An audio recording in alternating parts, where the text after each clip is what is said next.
2023년 8월 1일 새녁 기도회를 하나님 앞에 드리시겠습니다. 우리가 선을 행하되 낙심하지 말지니 포기하지 아니하며 때가 이름에 거두리라. 하나님 아버지, 8월의 첫날을 예배의 자리로 인도하시니 감사를 드립니다. 이 한 달도 주님의 은혜와 사랑으로 충만하게 하옵소서. 예수 그리스도의 성품을 닮아가는 삶이 되게 하여 주시옵소서. 예수님의 이름으로 기원합니다. 아멘.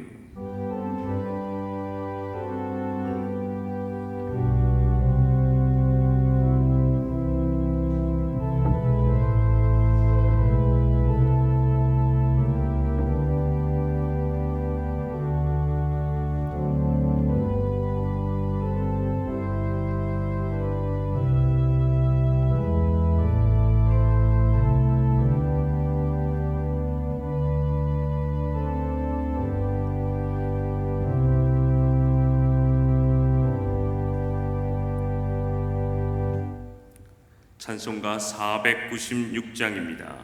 찬송가 496장 부르신 후에 우리를 대표해서 신은호 장로님 기도해 주시겠습니다.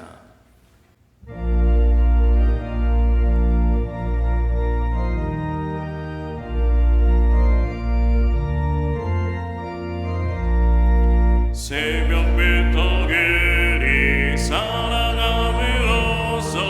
저녁까지 씨를 뿌려봅시다. 열매 차차이고 곡식 거둘 때에 기쁨으로 다니 거두리로다. 거두리로다. 거두리로다.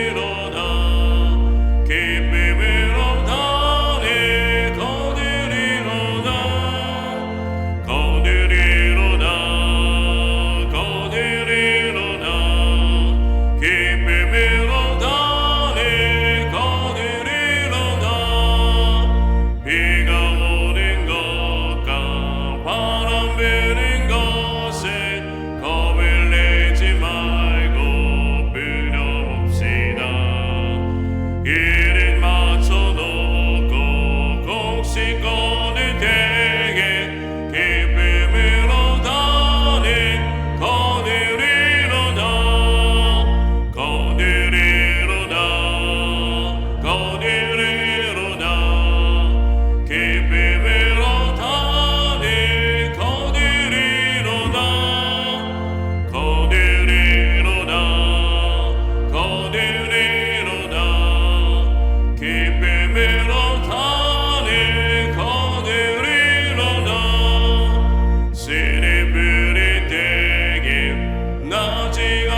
염려하며 심히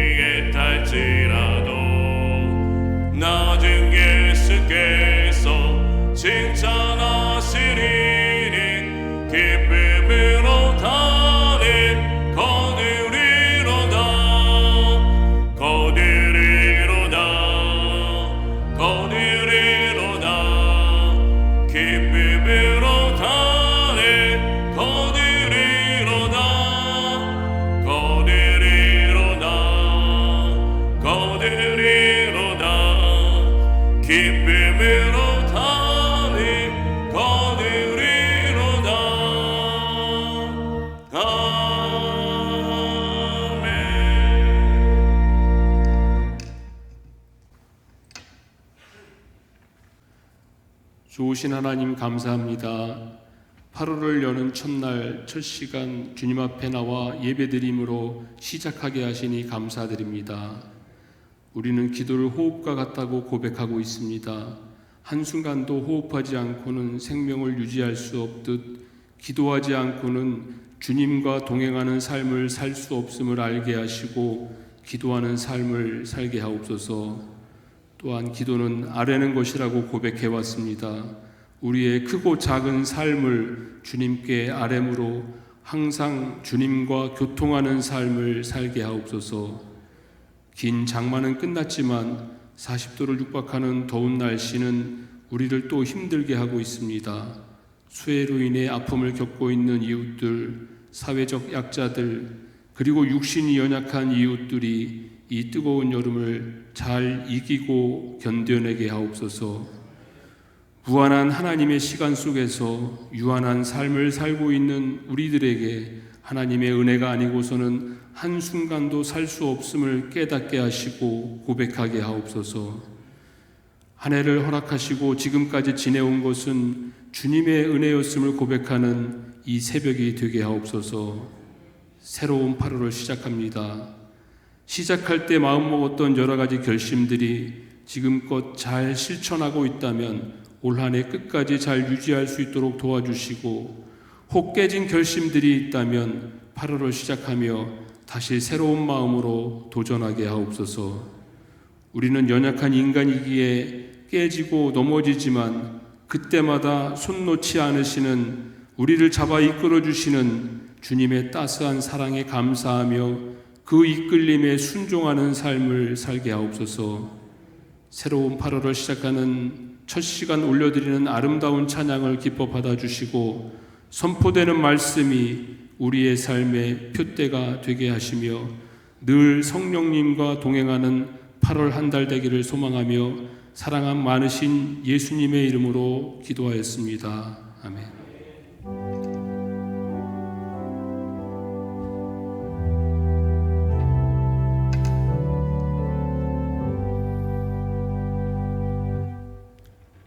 하나님의 말씀은 누가복음 8장 11절에서 15절 말씀입니다. 누가복음 8장 11절에서 15절 말씀입니다. 신약성경 103면입니다. 이 비유는 이러하니라. 씨는 하나님의 말씀이요 길가에 있다는 것은 말씀을 들은 자니 이에 마귀가 가서 그들이 믿어 구원을 얻지 못하게 하려고 말씀을 그 마음에서 빼앗는 것이요 바위 위에 있다는 것은 말씀을 들을 때에 기쁨으로 받으나 뿌리가 없어 잠깐 믿다가 시련을 당할 때에 배반하는 자요 가시떨기에 떨어졌다는 것은 말씀을 들은 자이나 지내는 중 이생의 염려와 재물과 향락에 기운이 막혀 온전히 결실하지 못하는 자요 좋은 땅에 있다는 것은 착하고 좋은 마음으로 말씀을 듣고 지켜 인내로 결실하는 자니라. 아멘. 이 시간 7, 8, 9 지역 특별 찬양으로 하나님께 영광 돌리시겠습니다.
기도합니다. 하나님 아버지, 2023년을 허락하시고 이제 8번째 달을 허락하심을 감사합니다. 7월 힘들고 어려운 일이 있었지만 이제 접으시고 새로운 달을 펼쳐주시며 새로운 마음으로 시작할 수 있게 하시니 감사합니다. 하나님, 7, 8, 9 지역 찬양을 받아주시옵소서. 지역자님들과 속자님들, 속도원들 모두 복되게 하시되 찬송하며 승리하게 하옵소서. 주여, 범사에 감사함을 드립니다. 오늘도 주의 은혜로 감사하며 찬양을 합니다. 주여 받으시옵소서. 새 달을 더욱 끈기 있는 믿음으로 채워가며 살게 하옵소서. 8월도 함께 해 주실 하나님을 믿습니다. 은혜와 사랑을 감사합니다. 믿음으로 승리하는 한 달 되게 하시고 은혜 안에 살게 하옵소서. 범사에 감사함을 드립니다. 새날을 맞이하게 하신 하나님, 살아갈 지혜와 능력과 권세를 더하여 주시옵소서. 이 한 달로 하나님께 영광을 돌리며 감사하는 가정이 되기를 원합니다. 주의 은혜로 살게 하옵소서. 주의 은혜로 승리하게 허락하여 주시옵소서. 살아가는 모든 것이 감사이며 은혜입니다. 하나님, 8월을 열어주심을 감사합니다. 영광받아 주시옵소서. 10회 1조를 구별합니다. 선교를 위해 드립니다. 장학을 위해 드립니다. 일천번제를 드립니다. 오랜 기도, 간절한 기도 주여 들으시옵소서. 응답하여 주시옵소서. 이 시간을 깨워 기도하는 모든 이들의 시간과 마음과 정성을 받으시옵소서. 예수님의 이름으로 축복하여 간절히 기도드리옵나이다. 아멘. 하나님께 영광을 돌립니다. 7, 8, 9 지역에 또한 감사를 드립니다. 오늘도 이 한 달도 예수 그리스도 안에서 승리하시기를 축복합니다. 예수님을 담는 성품 8월의 주제는 끈기입니다. 끈기. 끈기에 대해서 거부감을 가지신 분들은 없을지 모르겠습니다. 지난 7월에 주제가 정의였는데 좀 생소하게 여겨지는 분들이 있지만은 역시 정의도 하나님의 성품이고 우리가 닮아야 할 일입니다. 끈기라는 말은 물건을 끈끈하게 하는 기운을 끈기라고 말합니다. 그러나 일반적으로 쉽게 단념하지 않고 끈질기게 견디어 나가는 기운을 끈기라고 합니다.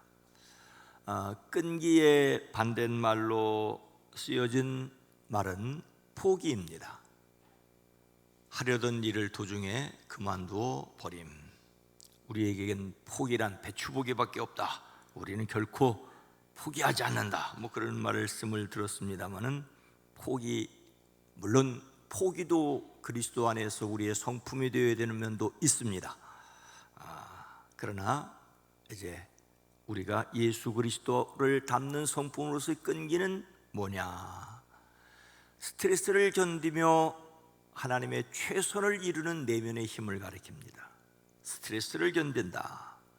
정신적, 육체적 중압감을 견디며 최선을 다하는 내면의 힘. 다른 말로 시련과 환난을 기뻐하여. 기독교 신앙의 핵심은 이것이라고 로이드 존스 목사님은 표현하고 있습니다. 시련과 환난을 기뻐하며. 어떻게 빌립보 감옥에서 사도 바울이 찬송을 부를 수 있을 것이냐, 부를 수 있었을 것이냐. 그것이 예수를 믿는 사람과 믿지 않는 사람들의 차이다라고 길게 로이드 목사님이 설교하는 것을 읽은 적이 있습니다. 환난과 시험을 기뻐하는 것, 스트레스, 정신적, 육체적 중압감을 어떻게 견딜 수 있을 것이냐. 여러분, 최근 통계적으로 놀라운 것은 예수 믿는 사람과 예수 믿지 않는 사람의 차이가 별로 없대요. 뭐에서? 자살하는 사람의 숫자에 있어서. 깜짝 놀랐어요. 스트레스를 받았을 때 스트레스를 해결하는데 예수 믿는 사람들이 더 뛰어나다고요? 통계적으로는 아니라고 말해요. 목사로서 뭘 하고 있는지 모르겠다는, 또 나는 어떤가? 예수님을 닮는 성품으로서의 끈기, 하나님의 능력으로 여전히 우리의 예수님을 닮는 성품은 하나님의 능력으로 의지하는 것인데, 하나님의 능력을 의지한다고 말을 하는데 급하면 내 힘, 내 능력, 내 권세, 깜짝깜짝 놀랄 일이에요. 그래서 우리는 모든 성품이 하나님의 은혜에서 시작해야 된다는 것. 이 8월 한 달도 하나님의 은혜에서 시작하기를 주의 이름으로 축복합니다. 그래서 하나님의 능력으로 어려움을 예상한다, 소망을 붙든다,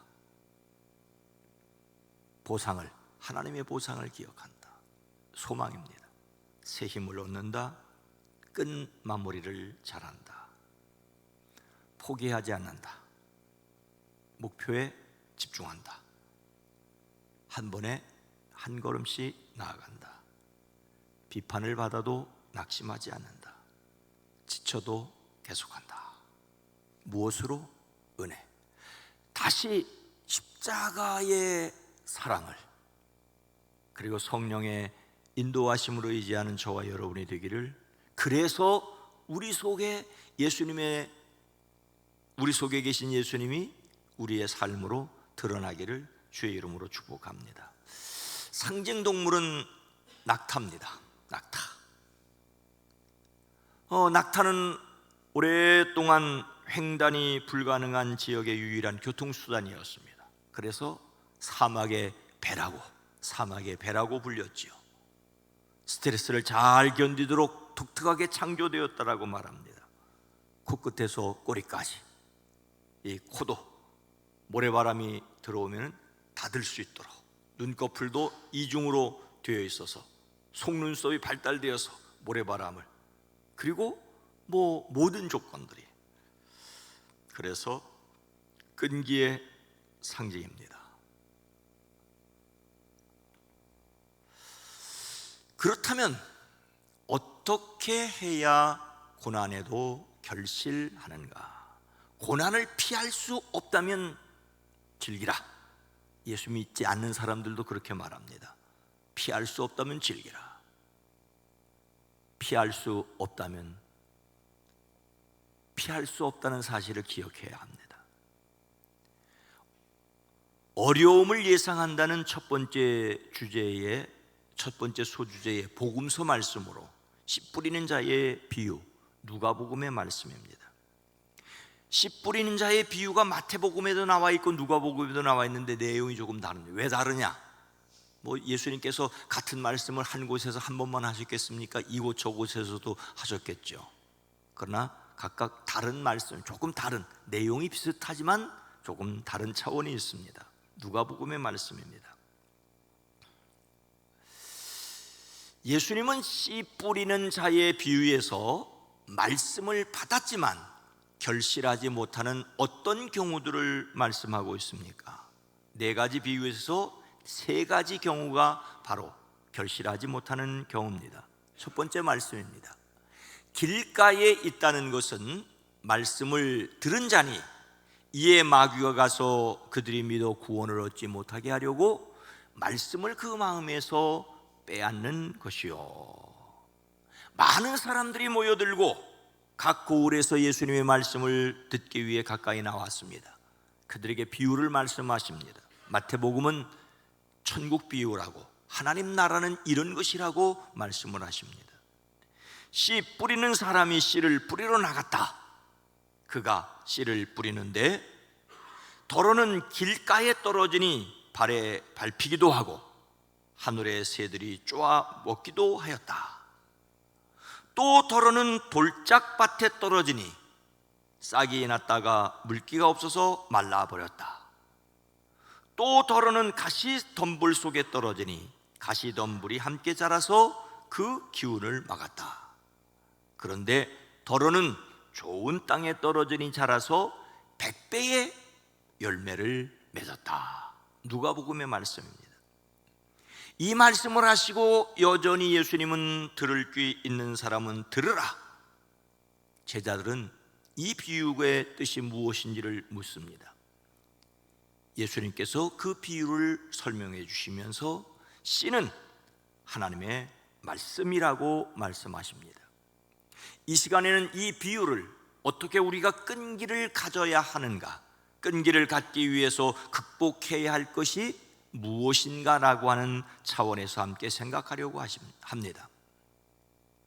예수님께서 비유하신 길가에 떨어진 씨앗은 말씀을 듣기는 하였으나 그 뒤에 마귀가 와서, 악마가 와서 그들의 마음에서 말씀을 빼앗아 감으로 믿지 못하고 구원받지 못하는 사람을 가리킨다라고 설명하십니다.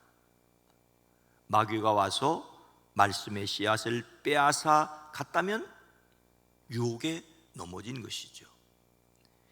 그래서 끈기는 유혹을 이겨내는 것이라고 할 수가 있습니다. 마귀는 바로 유혹하는 자이기 때문에 그렇습니다. 마귀의 사명은 유혹하는 것이고 그 유혹의 속성은 속이는 것입니다. 에덴 동산에서 쫓겨나게 된 타락은 유혹에서 시작되지 않았습니까? 사탄은 하와에게 하나님께서 금지하신 것을 하라며 그러면 그들도 하나님처럼 될 수 있다고 유혹하였습니다. 오늘 이 시대는 전부 하나님처럼 되려고 하나님인 양 판단하고 있는 듯합니다. 유혹은 거짓을 믿게 하는 것입니다. 진리가 아닌 것을 진리로 확신하게 하죠. 사람을 유혹하게 하는 가장 확실한 방법은 그것만 있으면 가장 행복할 것처럼 믿게 하는 것입니다. 선악과를 따먹으면 완전 행복할 줄 알았습니다. 많은 사람이 잘못된 확신에 뿌리를 내리고 살기에 말씀의 씨앗이 뿌리를 내리지 못합니다. 제임스 dobson이라는 사람이 이런 글을 남긴 것을 보았습니다.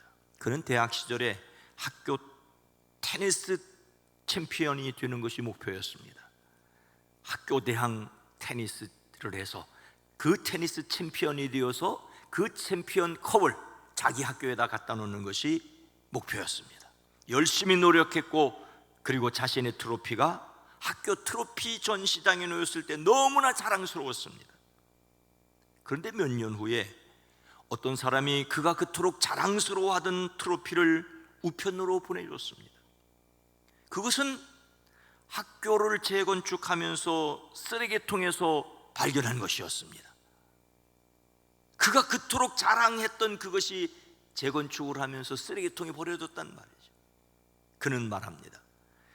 얼마간 시간이 흐른 뒤에 당신의 삶의 모든 트로피는 누군가에 의하여 쓰레기통에 버려지게 된다. 빨리 누군가에 의해 버려지기 전에 내 손으로도 쓰레기통에 버리는 것이 굉장히 더 좋을 것 같습니다. 목표를 세우고 그것에 도전하는 것을 나쁘다는 말이 아닙니다. 하지만 더 많이 가지면 더 행복하고 더 중요한 사람이 되고 더 안전할 것이라고 생각하는 것은 잘못이란 말이죠. 우리는 이 세상에서 기억되기 위해서가 아니라 영원한 하나님 나라에서 기억되기 위해서 창조되었습니다. 우리는 자신이 가고 있는 방향을 매일 점검해야 합니다. 우리를 이끌고 가고 있는 것이 무엇인지를 점검해야 합니다. 두 번째 얘기입니다.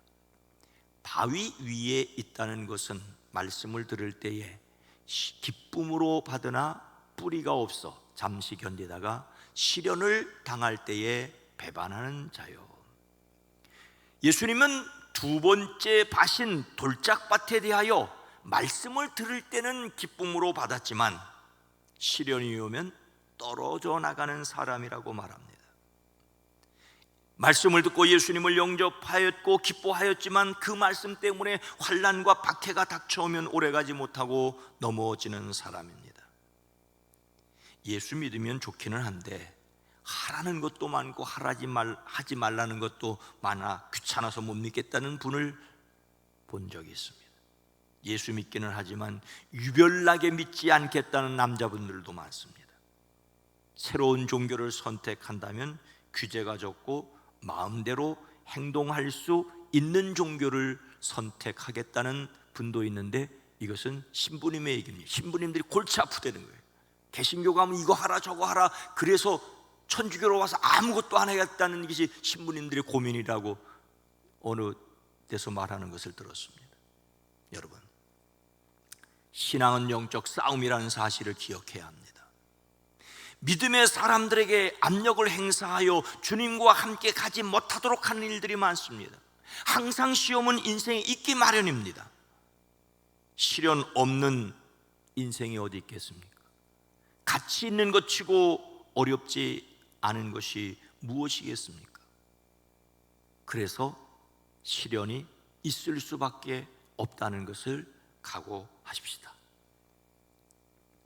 세 번째로는 가시떨기에 떨어졌다는 것은 말씀을 들은 자이나 지내는 중에 이생의 염려와 재물과 향락의 기운이 막혀 온전히 결실하지 못하는 자요. 세 번째 밭인 가시덤불에 대하여 말씀을 들으나 살아가는 동안 근심과 염려에 사로잡혀 열매를 맺지 못하는 사람을 가리키고 있습니다. 한마디로 염려지요. 세상을 살아가면서 염려를 극복하지 못하고 어정쩡한 삶을 살아가기 쉽습니다. 염려는 마음이 갈린다, 어수선해진다는 말입니다. 초점을 잃어버리는 것입니다. 양쪽 눈치를 보면서 적당히 살려가려고 하는데 적당히 살 수 있는 방법은 없습니다. 이러지도 못하고 저러지도 못하는 상황 속에 우리를 빠져들게 하긴 하지만, 그래서 더욱 주님께로, 이럴 수도 없고 저럴 수도 없다면 주님께로 우리의 초점을 맞춰야 됩니다. 두 사람이 길을 가고 있었지요. 그 뒤에 강아지 한 마리가 쫄랑쫄랑 따라가고 있습니다. 이 강아지가 두 사람 중 누구의 강아지일까요? 모릅니다. 그러나 길이 갈라져 두 사람이 따로 가게 될 때 그 강아지가 따라가는 사람이 주인입니다. 함께 어울려 살아가는 세상에 정말로 주인이 누군지 모를 때가 있습니다.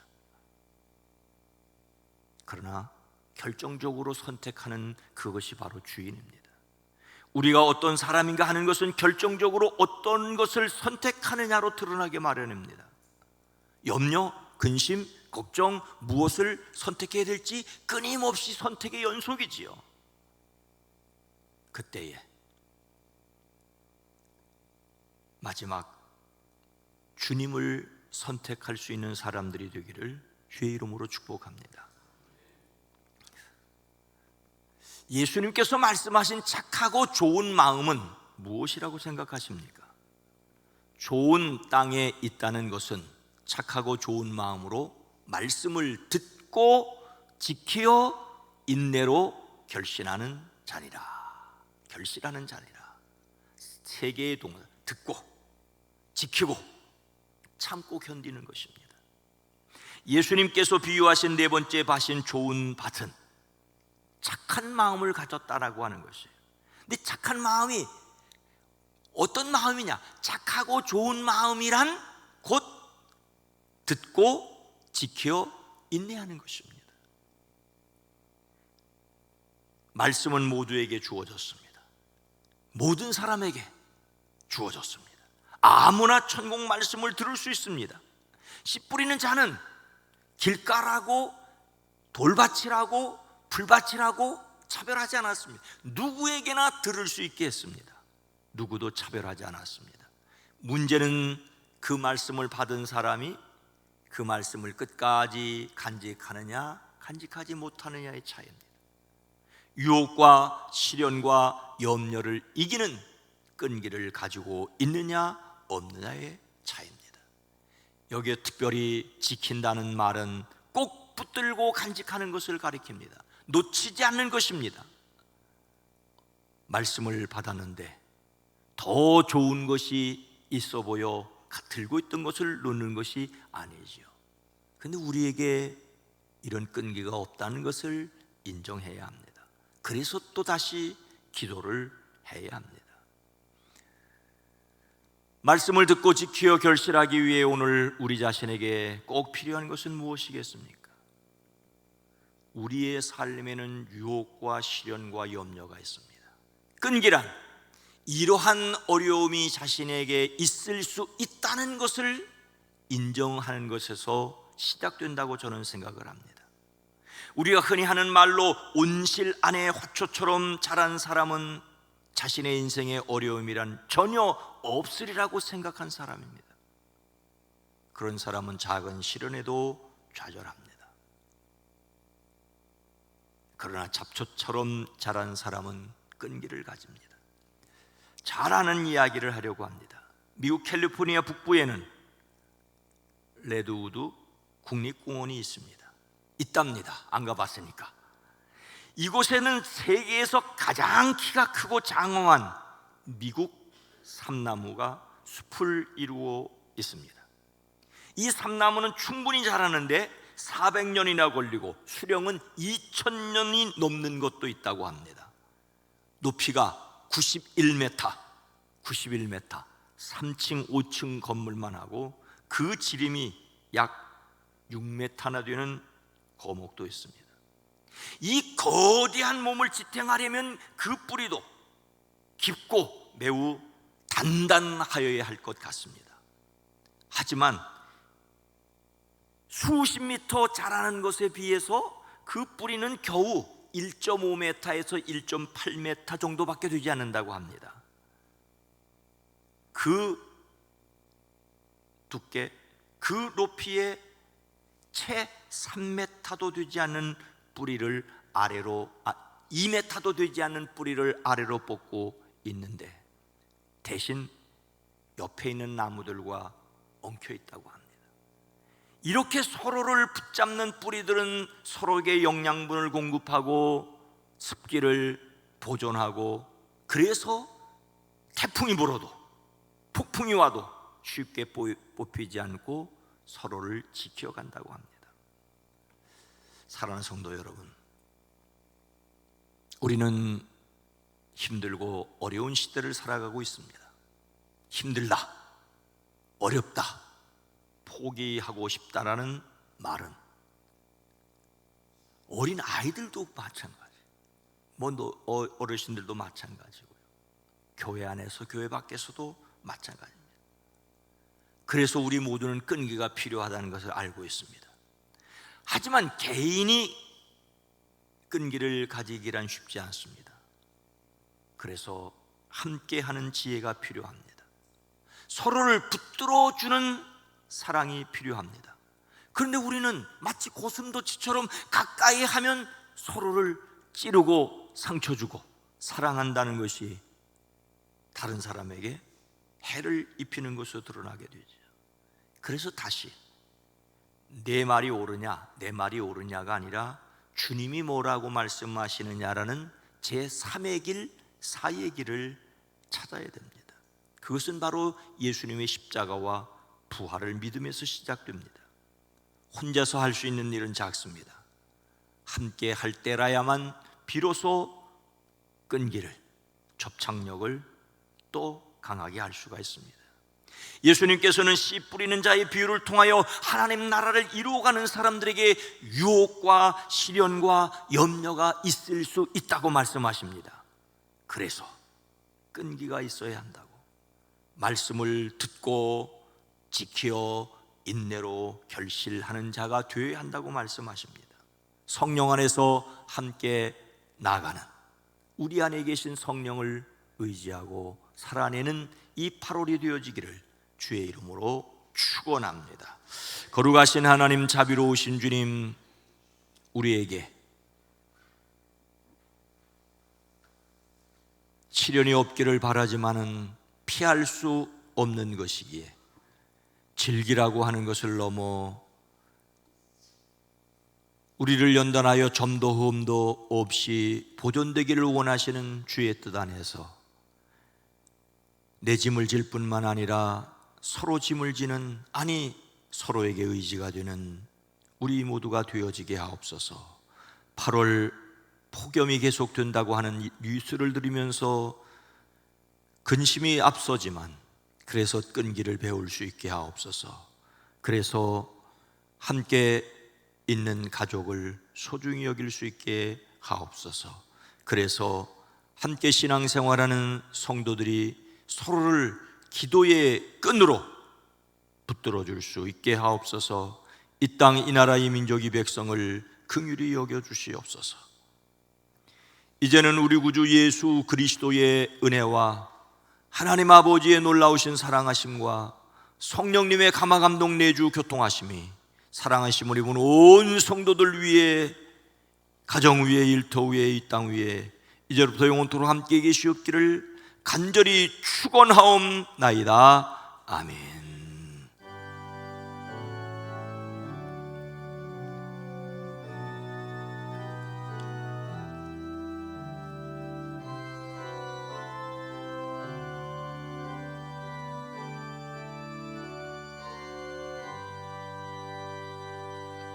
오늘 말씀을 생각하며 어려움이 있다는 사실 그 자체를 인정하십시다.